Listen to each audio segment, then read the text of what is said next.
Hello everyone and welcome to another video, and today I'm going to be talking about a rather touchy subject. And what I mean by a touchy subject is that honestly this is not a video I'm making very lightly, and at the same time I know that it's probably going to ruffle some people's feathers a little bit because honestly, if you know anything about my channel, if you know anything about me, it's that while I don't always do this, I always try and give, both sides of a issue a little bit of thought. It's definitely easy to become emotional and only, view one side, particularly the side that you are on, or whatever side your interests align best on. Now, with that being said, when I take a look at this problem that I'm about to talk about, I am going to be doing kind of a looking at both sides of the argument. Now, obviously, some people are not going to necessarily like this, and some people will probably have, just a little bit of a problem with me not necessarily being on just the fan side, and some people will, obviously come out in favor of some of the things I have to say, I think. But anyway, before I get started talking about this, I really want to just invite you to come into this video with a bit of an open mind, because if not, well, you're going to definitely be hitting that dislike button. And, well, who am I kidding? It's not that big of a deal to me. So anyway, let's talk about the real thing that has been coming up a lot lately, the gummy problem. The gummy problem has shown its ugly head many, many times over the last year, and, me on the JP side, even though I don't play global, I have enough people in my community, as well as I am on the Reddit, I am on the, or I should say the subreddit, and I'm also on GameFAQs. So I do see a lot of the posts of people posting out there, and I've seen a lot of anger about some of the things Gummy has done. And I totally understand where people are coming from on a lot of the complaints. Now, with that being said, too, I think that there is perhaps maybe a little bit of air cleaning that needs to happen when people just think that the JP side is this wonderful glory land when it comes to, what we get over here. And so I want to talk a little bit about the JP side in relationship to the global side and the problems that actually both sides are happening, and the common problem that I think both sides are really experiencing now, and is one of the essential roots of the problem. Now, taking a look at the general problems that both sides have, obviously both sides, get extended maintenance. Global might get more extended maintenance, or just, it seems like longer periods of maintenance than JP. But both sides have had their problems. For as much as I identify that Global seems to have a lot of periods of extended maintenance, it's not exactly been the smoothest sailing on the JP side either, with last year the introduction of the weapon enhancement event potentially causing basically 3 to 4 months worth of server problems, particularly in the first month after the event was launched, and the game literally, as I would describe it from back then, being unplayable, to the point where, there were just so much times of it being downtime, so much extra maintenance and everything, and Global really didn't get that. So I would say that, both sides have problems when it comes to the amount of maintenance that we are getting. This game is not exactly the most technical thing, and to my counterpoint to that, I would like to point out that and this is, again, giving Alim and Gummy a little bit of a fair shake. First of all, there are a lot of types of phones out there. You have to design this program to work both on Android as well as Apple, and get both of those updates out constantly on both platforms. And even then, you have, Android updates. You have new OS updates, which can totally screw up the way that the game performs. And really, there's not much you can do, but that you just kind of have to roll with the blows. And even then, for anybody who's like, oh, well, why can't they design this to be perfect kind of thing, Anybody who has designed anything or organized anything in the real world, and I mean something with some actual complexity to it, not getting 3 friends together for like a night just having fun or drinking, nothing is designed in a bubble, right? You just can't possibly, like, no human being can really accommodate for all of the problems that you can potentially go through during a game's development, and as well just consistent development where you're constantly having to add to the game, and old decisions can potentially, you know, just make things worse for you. So as much as I can say that yes, some things, especially I think on global older updates, should be probably a little more beta tested before they get put out there, because I think if JP really is the beta test, then by the time it rolls around to global, it should be, you know, at least a little bit smoother. But with that being said, you know, I do understand from the point of designing these kind of things that it's not the easiest thing in the world, whether it's a card game or anything. Like, if you've ever run any kind of a real difficult project, you know that when you're planning it, you come up with a plan, and a lot of the times it doesn't work, especially if it's your first time doing it. So, and while that's not necessarily an excuse, I do think it is something to be considered. Now, another thing I want to talk about, and we're actually going to load up the game here for this one, is banners. Now, when it comes to banners, both Global and JP have definitely gotten screwed on different banners, and I think that this is a pretty fair thing to bring up. As a matter of fact, it's incredibly good timing on the JP side, because more recently we have gotten the near banner, and for many months now, we have seen that the collaboration banners that we have seen on raids usually have a limited time ticket. And the way this limited time ticket works, you get enough copies of it, you can choose the unit of your choice. It's great for essentially getting limited time units, because limited time units are cool, and there's a nice way to have a little bit of a safety net for people who just want to get these units before they disappear potentially forever. I mean, we've gotten another near banner. I'm not entirely convinced we'll ever see another near banner again, because what do you add? I guess you could add a different version of 2B, but it's just kind of, yeah, anyway. But recently, you know, and this is a good example, came out the 3-step step up. And before this came out, I made my basically what I felt was a pretty easy prediction. Well, step up banner is going to be great for people who want to get the near units, because you get 3 from here, you'll probably get 2 from the raid, and there's your 5, meaning that you are guaranteed by doing the step up and the raid that you'll basically get the 7-star of your choice. And that goes a long way to being very valuable on a banner. Now, with that being said, this didn't happen. The 2 limited time tickets are not in the raid, and this goes against what we've seen for the past few months. So, and on global, you have, you know, different kind of things that are happening to similar things. Rates on step-ups not being the exact same as the JP side, which somewhat I can understand, because I think at the time when Alim designed them, they didn't really consider how good they would be.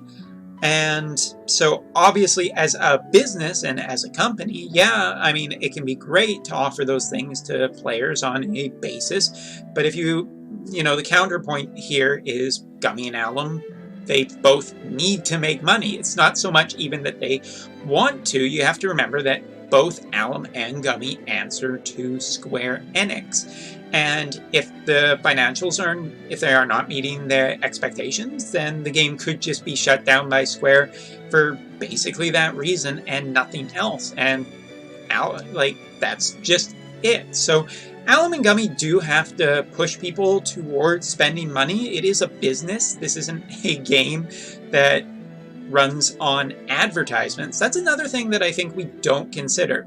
And it only occurred to me a little while ago when I was watching some other people play different phone games. There are phone games out there where you have advertisements pop up quite regularly, and that's kind of how the game pays for itself a lot of the time and keeps the game very free to play for players. Brave Exvius is not that kind of game. Brave Exvius is a game that survives on the money that is made from, I would assume, a lot from the players. Maybe there is some other revenue sources that they can potentially get, you know, from doing special collaborations. You know, I'm not sure exactly how that works, although it doesn't overly matter. I'd imagine that most of the financials that support this game are essentially from the players. So if the game isn't making money, then it's probably not going to survive very long. That being said, I honestly am not super okay with some of the things that Alim and Gummy does, and this gets back to the bigger problem that I want to talk about a little bit later on. But both sides have had their, you know, good things and bad things when it comes to banners that have been introduced, and banners are a big part. Another thing that I think both sides are very guilty of is the slow rollout of content a lot of the time. Now, honestly, from the perspective of a JP player, it feels like Global gets a lot more events and has a lot more stuff running than JP usually has. JP gets only 3 events per month. The 3 main ones, King Mog, Story Event, and Raid, usually in that order. But it feels like every week Global is announcing something new and a new banner and everything, and so the content feels a little more steady on Global than it feels with on JP. So I don't know if it's quite as much of a complaint. Again, I don't play Global very much, so I'm not 100% sure. I'm not going to make any claims to know. But the rollout of specific characters and the fact that, you know, there are still just basic entries in a lot of Final Fantasy series, and particularly a lot of old Final Fantasy series like Final Fantasy IX, who doesn't even have a 5-star base in the game yet, other than Beatrix and Aiko, which I just remembered. Okay, well, there you go. But I mean, like, the main characters, all of the main characters just don't have very good representation in the game from a lot of Final Fantasies. Should have gone with maybe FF1, I guess, is just the best example. But the point here is that the rollout of content has been potentially just far too slow, in my opinion, on both sides. It definitely feels like Hayu was late coming to GL, and the reorganization of content is much more calculated than it ever was on JP. And again, JP, we definitely have a few power spikes, but it is, I think, a problem on both that we still are seeing kind of a slow rollout of content, and on the JP side, especially, like the fact that it took this long to essentially get, you know, Aerith and Yuffie and a whole bunch of characters in the game. I think it just needs to be, in general, stepped up a little bit. But honestly, like, I can talk a lot about a lot of different things. I think that you know, while Global is getting a lot of the content that obviously JP gets first, because, you know, there's a 9-month time difference when JP started versus when Global started, the content recently on the JP side has definitely slowed down, which is a big complaint that I don't have on the Global side right now from just my basic observations. The Nier banner feels very, very, if not incredibly recycled, which I guess makes sense. They're androids, recycle machine, or metal, right? Anyway. But the slowdown of content on the JP side, especially new content, with the last few months essentially having, you know, extreme versions of old trials, which feels very, you know, like, well, maybe Alim's working towards something big for the 3rd anniversary. Maybe it's the launch of the 3rd year, or the 3rd season of story content. Maybe there's something really big, some new feature, some new quality of life stuff. But for right now, if it's not, it's kind of hard to appreciate it, given that the content rollout of content has been so slow. And again, I'm not entirely, and I'm not sure about whether Gummy or Alim's development teams are really that big. I have no idea exactly the size of their staff. We've seen some people come on the JP side live streams, which give an idea of the artists and all those guys who I think actually do incredible work. The animations on a lot of units are super great. I think a lot of the sprite design in this game is fantastic to give a counterpoint to it. So I think that for whatever they do have for staff, I don't think it's a really huge staff that either company has. And it makes it kind of hard to appreciate just how much content they can put out. But it feels like the content has slowed on the JP side, and that has really kind of hurt the game. So I'm hoping for a big slew of new content in the future that will essentially make up for the slow months, but I'm not entirely convinced we're going to get it either, so I guess we'll have to wait and see on that. But the real point of this video is to talk about a major complaint that I have with both sides of Alim and Gummy lately, and this is a much bigger cornerstone, a foundation of all of the problems that we have, both with Alim and Gummy, JP people as well as global players. I think both of us have the general same problem, and that is the lack of communication. Something that I think really, really hurts when you are running any kind of community or just basically putting any kind of product out nowadays is communication. Communication is so much faster now than it ever was in the past. If you were like immediately, but even, you know, many times now before a game comes out, you know, we know already if a game is good or bad because of the initial reviews, and that content is a bit like as soon as it's ready and put out there and the embargo's up, we know about it. And both Alim and Gummy have had massive communication drops in the last little bit. Now, for global players who don't know, some of the bigger communication problems I've had on the JP side recently is because, first of all, you guys already know about what I'm probably going to talk about with global, but you may not be quite as familiar with what's been going on with Alim lately.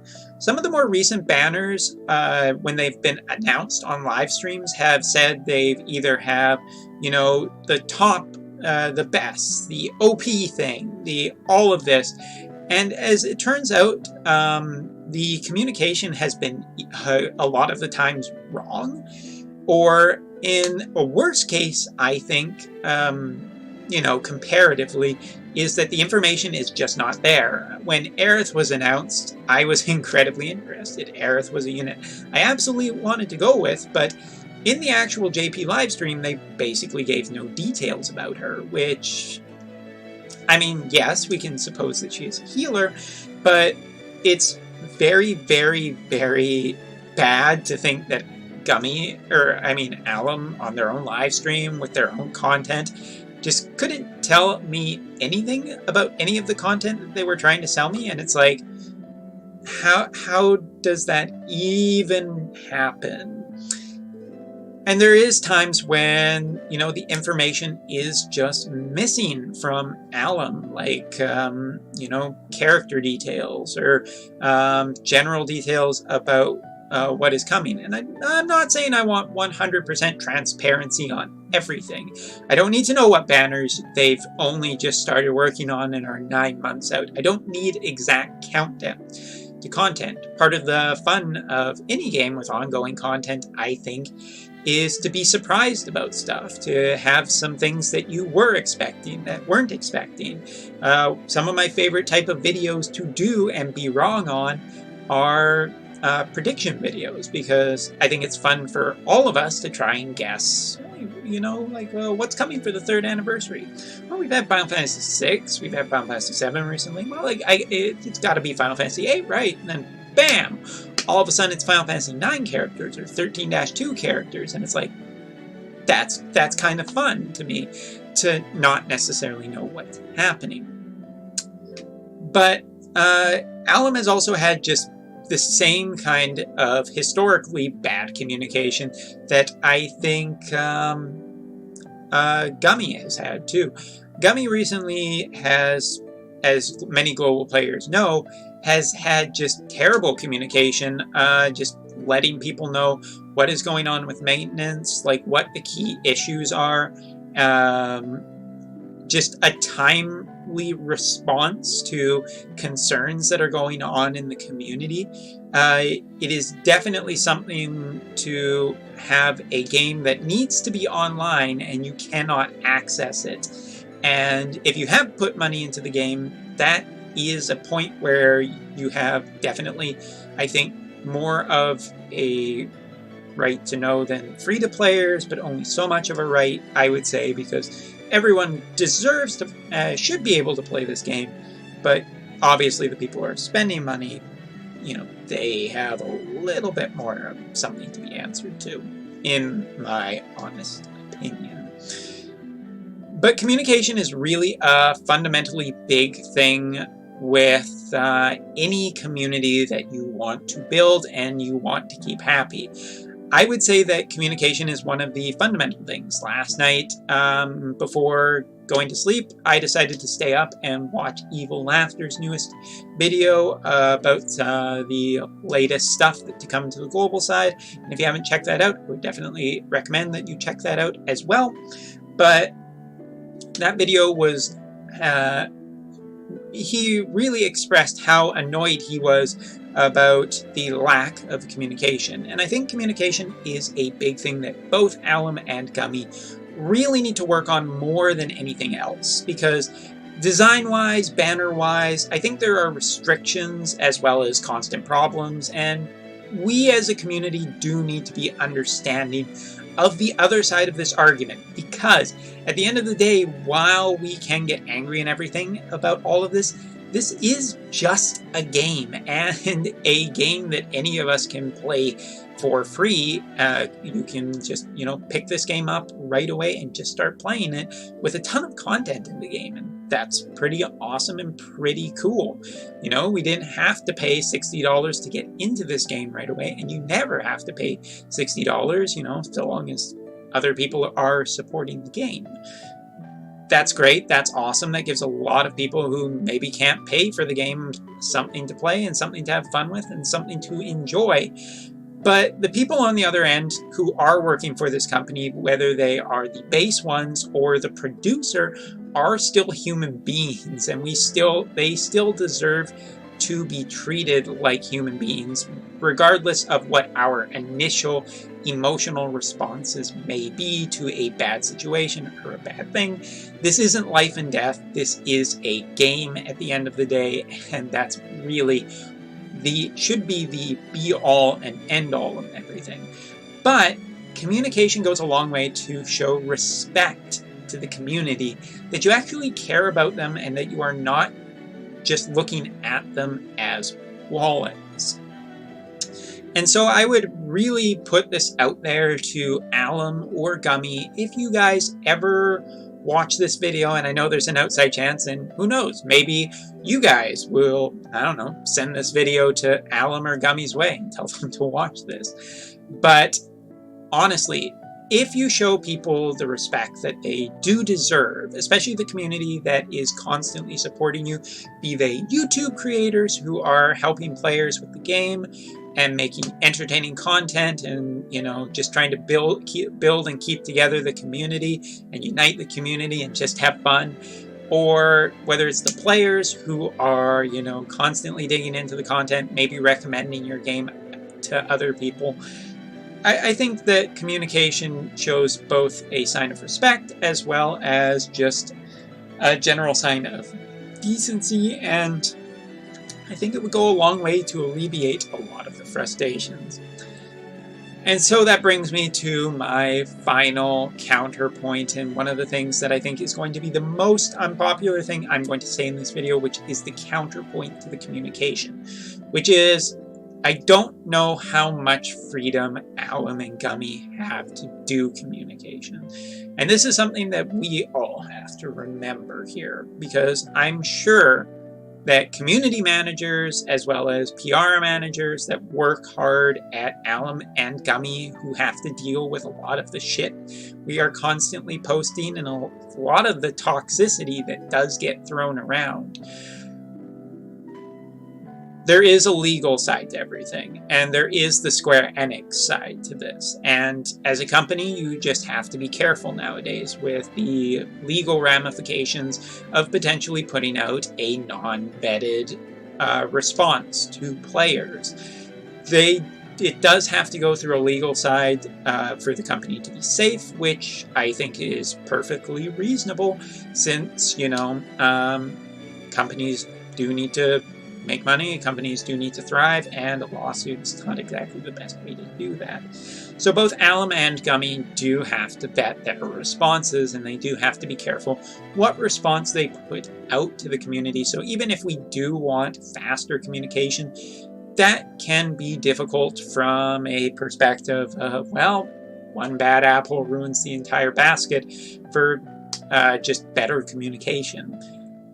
And this is a video that I've been thinking about for a long time making, and it's definitely a video that I did not take lightly in my thought and everything, but it is something that I've wanted to make for a while, to just kind of discuss this idea of, you know, the problems and the solutions, and